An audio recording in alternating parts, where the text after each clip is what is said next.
ఏమిటండి అలా ఉన్నారా? మొహం ఏంటిలా వాడిపోయింది?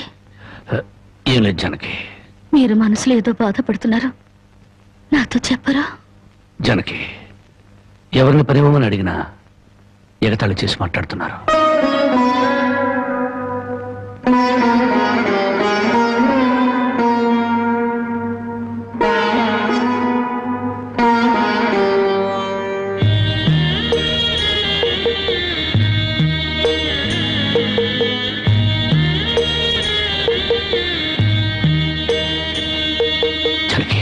రాజా అలా తలెత్తుకుని తిరిగిన నా భర్త ఎవరి దగ్గర చేతులు కట్టుకుని నిలబడకూడదు. అందుకని తలిపుట్టమ్మంటావా? అవునండి, మీరు వ్యాపారం చేస్తూ దర్జాగా మా నాన్న ఎదుట, ఊళ్ళో వాళ్ళెదుట తలెత్తుకు తిరగాలి. అందుకే మంగళసూత్రం మంగళప్రదంగా మనకు సహాయపడాలి.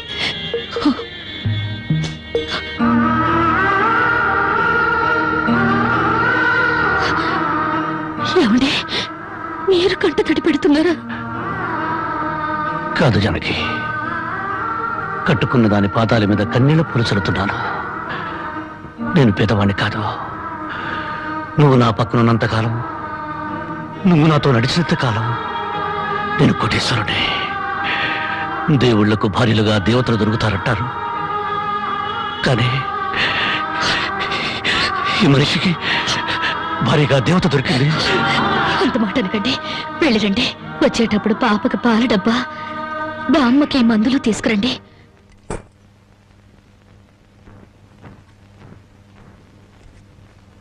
అల్లుడు అల్లుడు అల్లుడు అల్లుడు, నీకు సంగతి తెలుసా? ఊళ్ళో ప్యాకాట పోటీలు బ్రహ్మాండంగా జరుగుతున్నాయి. గెలిస్తే లక్షలు లక్షలు వస్తాయి. ఒక్కసారి నువ్వు కూడా ఆటలో కూర్చుంటే. వద్దుమా, నేను పేకాట ఆడడం ఎప్పుడూ మానేశాను. అబ్బా, ఆ మానేసేదేదో ఇవాళ ఆడి మానే. కోటీశ్వర్ల అమ్మాయిని పెళ్ళంగా తెచ్చుకుని కూడు కూడా పెట్టలేకపోతున్నావు. ఆ పిల్లకి ఎప్పుడైనా పట్టుచీర కొని పెట్టావా? ఆ పాపకు గౌను కొన్నావా? నా మాట విని పౌరుషంగా దిగు, ధైర్యం చెయ్యి. వచ్చినా పోయినా ఇవాళే ఆఖరి రోజు. పెద్దోళ్ళు ఏం చెప్పారు? ఎక్కడ పోగొట్టుకుంటే అక్కడే ఎత్తుక్కోమన్నారు. నా మాటని రాళ్ళుడు రాళ్ళుడు.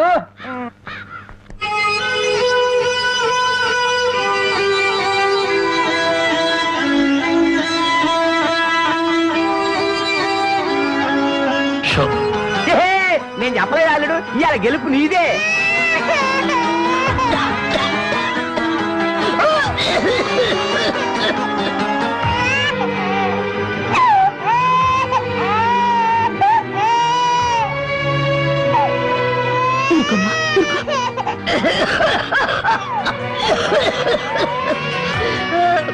బామ్మా బామ్మా, కాసేపు వచ్చుకో బామ్మా, ఆయన మందులు తెచ్చేస్తారు. ఊపిరాటమ్మా.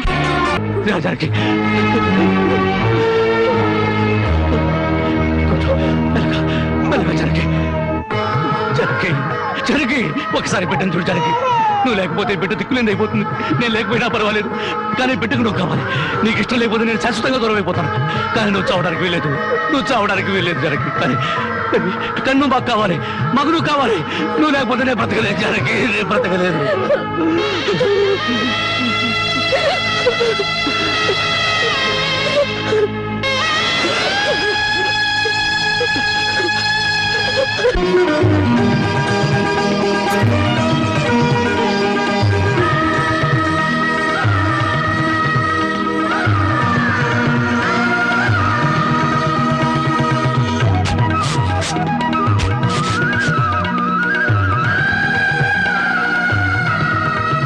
జానకి, జానకి,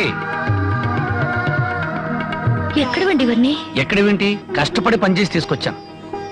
బామ్ముంటే ఎంత సంతోషించదా? అవును, ఇంతకాలం ఎవరూ మార్చలేని మూర్ఖుణ్ణి నువ్వు మార్చినందుకు చాలా సంతోషించేది. ఇదిగో, నా మొగుడిని మూర్ఖుడంటే నాకు చెడ్డ కోపం వస్తుంది. కోపం వస్తే ఏం చేస్తావు? ఇలా వాటేసుకుంటావు, అంతేగా. ఉండండి, పాపందు. చూడు జానకి, ఈ రోజు నా కూలి డబ్బుల్లో నా బుజ్జి పాపాయికి 5 రూపాయల చాక్లెట్లు, నా ముద్దుల పెళ్ళానికి 5 రూపాయల పువ్వులతో పాటు ఈ సామాన్లు కొనగా ఇదిగో 30 రూపాయలు మిగిలింది. అబ్బా, ఈ లెక్కలన్నీ నాకు చెప్పాలా? మరి నా సంపద నా ముద్దుల పెళ్ళానికి కాకుండా పక్కింటోడి పెళ్ళానికి చెప్పమంటావా? చాలండి, స్నానం చేద్దరు కదా.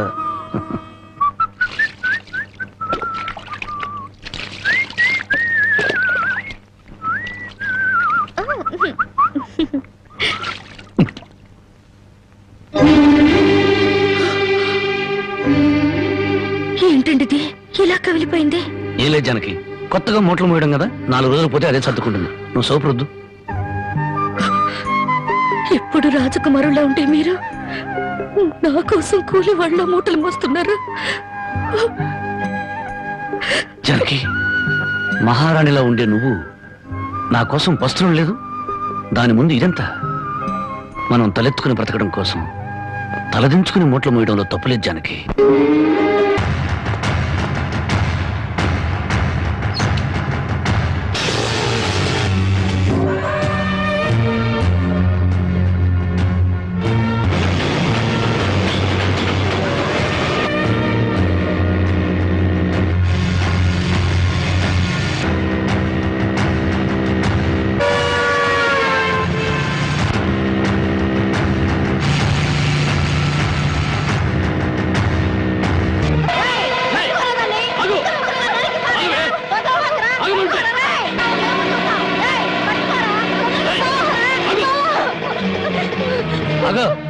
జ్యోతి, ఏం జరిగింది?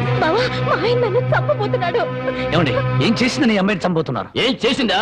ఆ పాపిష్టిదాన్ని అడుగు. ఉద్యోగం చేయడానికి దుబాయ్కి వెళితే ఇది బలి తగ్గించి ఒళ్ళు బలిసి ఓళ్ళ మీద పడి సంపాదించడం అలవాటు చేసుకుంది. లేదు బావా, చావునైనా చేస్తారు గాని నిజాయితీ చంపుకుంటానా? నిప్పులా బతికేదాన్ని నీటి తప్పుతానా? ఏంటే సీతమ్మ తల్లికి వారసులాగా మాట్లాడుతున్నావు? నీ నిజాయితీ ఏంటో ఈ ఊళ్ళో పెద్ద ఇక్కడ చేత చెప్పిస్తాను. చెప్పించండి అత్తయ్య. నిజంగా నేను చెడిపోయిన దాన్ని అయితే ఆయన నన్ను చంపక్కర్లేదు. నా ఒంటి మీద నేనే కిరసనాయిలు పోసుకొని తగలబడి చచ్చిపోతాను.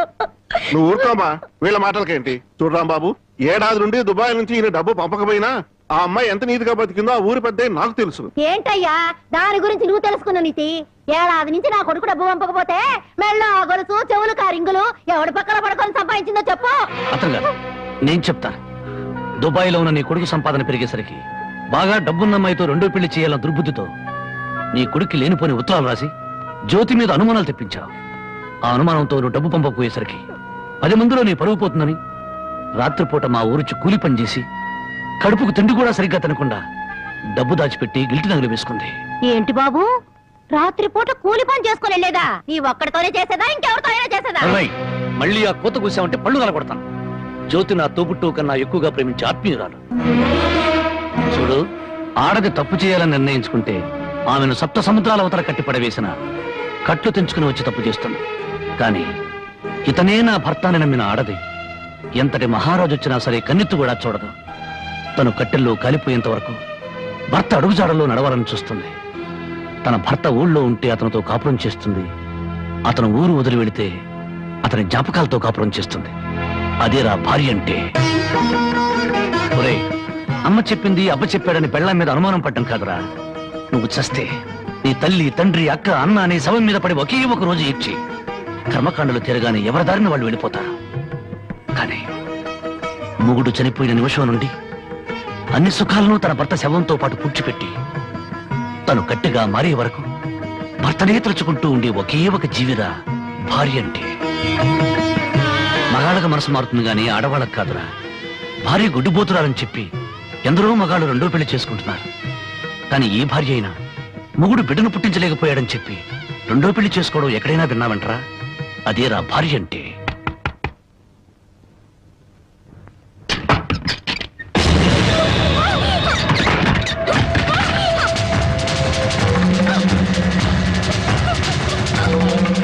అంతెందుకు, నా సంగతి తీసుకో. భార్య తాళి కూడా ఆమె జోదం వాడిని వాడిరా నేను. అలాంటి నాకు తన రక్తం ఆమె అన్నం పెట్టిందిరా నా భార్య.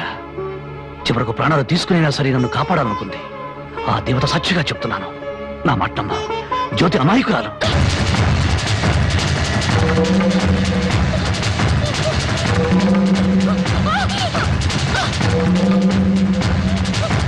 నన్ను క్షమించండి. లేనిపోని అనుమానాలతో జ్యోతిని అవమానించాను. మీరు అడ్డు రాకపోతే మూర్ఖంగా నా భార్యను పోగొట్టుకునేవాడిని. మీ మేలు ఈ జన్మలో మర్చిపోలేను.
Cherokee.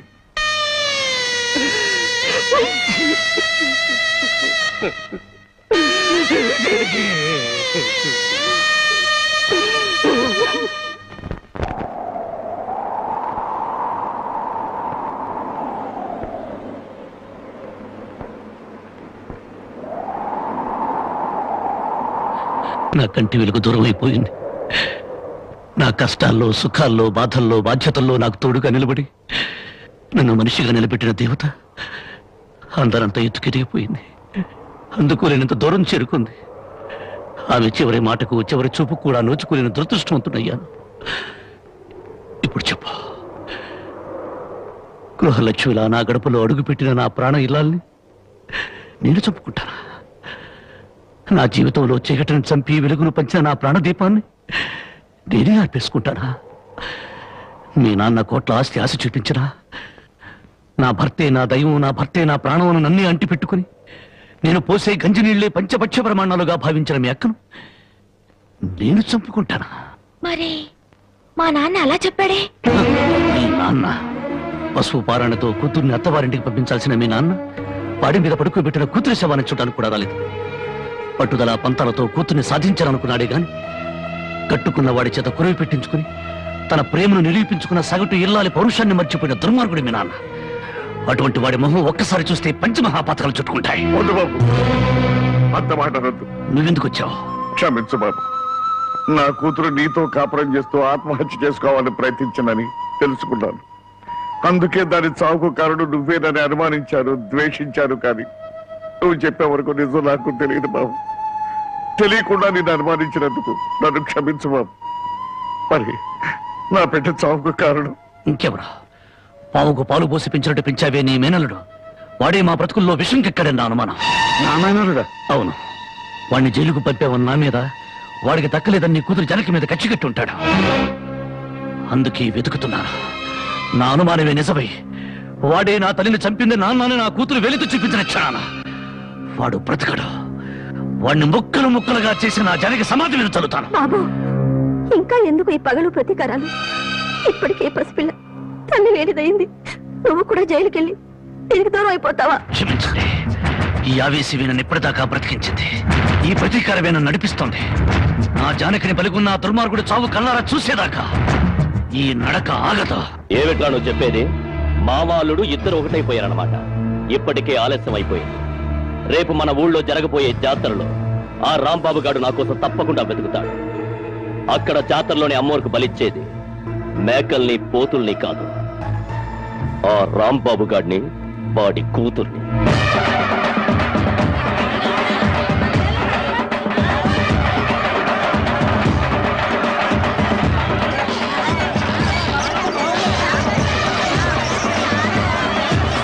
నువ్వు కూడా రంగరాటం తిరుగుతావా?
నా బిడ్డ ఎక్కడ?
దెబ్బలేం తగలేదుగా? బాబు, నా ఆస్తి మొత్తం పోసైనా నేను విడిపించుకుంటాను. మనస్ఫూర్తిగా నా అల్లుడుగా చేసుకుంటాను. మావయ్య, జానకితో నిండిపోయిన గుండెలో మరో స్త్రీకి చోట్లేదు. అవునమ్మా, అన్న భార్య తల్లితో సమానం, భార్య చెల్లెలు బిడ్డతో సమానం. నువ్వు నాకు బిడ్డలాంటి దానివి. నీకు నాకంటే మంచి మొగుడొస్తాడు. నా బిడ్డను నీ బిడ్డగా చూసుకో, అదే నా కోరిక.